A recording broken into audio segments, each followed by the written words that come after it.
Og nu er vi også stukket til søs her. Vi har sat os ud i en pragtfuld båd, som ligger her i det klukkende vand i Torshavn. Og jeg sidder sammen med Carlo Majbølle. Lejbølle? Ja. Undskyld. Carlo Lejbølle, det vidste jeg da godt for øvrigt. Ja. Det er mig, der har skrevet M i stedet for L. Nej, Carlo Lejbølle, du er fisker og har jo...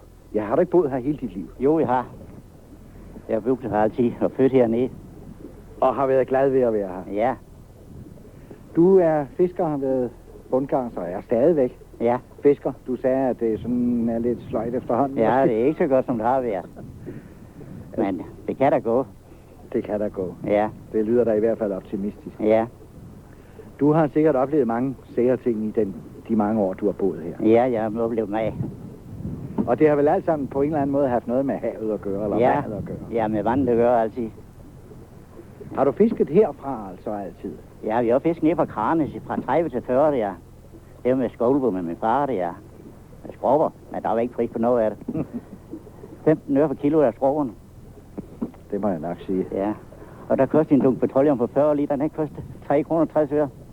Så for søren, der skulle hives nogle skrubber hjem, Ja, der var for at betale det. Ja. Må jeg høre, det er blevet sagt et par gange jo, at om sommeren er her skønt og dejligt. Men om vinteren kan der være nok så barsk. Ja, der er barsk. Kan der være det? Ja. Det siger selv du. Ja, der er det koldt. Nu de hårde vintre og sådan noget, altså... Ja, nu tænker jeg for eksempel på krigsårene. Ja. Krigsvintrene. Ja. Var det særligt slemt? Var det is hernede, eller? Der var is. Det var lagt lige til Langeland der. Og så... Til Langeland? Ja, til Langeland. Der gik vi istransport der. Ja. Fra 1940 der. Der var 5 kaner, der startede herfra med 4-5 stykker på hver kane. Og så over fra Spørsbjerg, der var 2 både med heste for og 20 mand. Og så mødte vi ude på midten. Det var dog fantastisk. Ja. Altså der, hvor færgerne i øjeblikket plejer vandet. Ja, der hvor de sejler nu. Ja. Ja.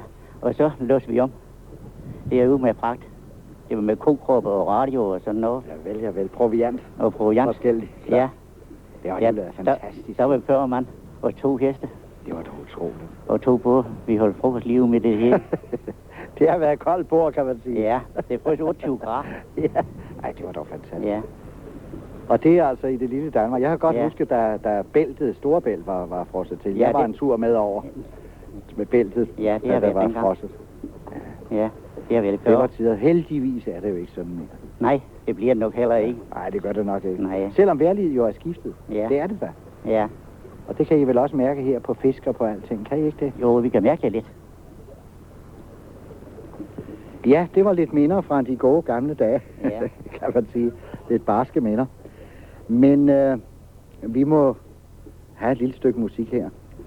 Og det bliver som en sang af Åge Berntsen med musik af Carl Nielsen. Det er den, der hedder Den milde dag er lys og lang, og det er den jo netop i øjeblikket.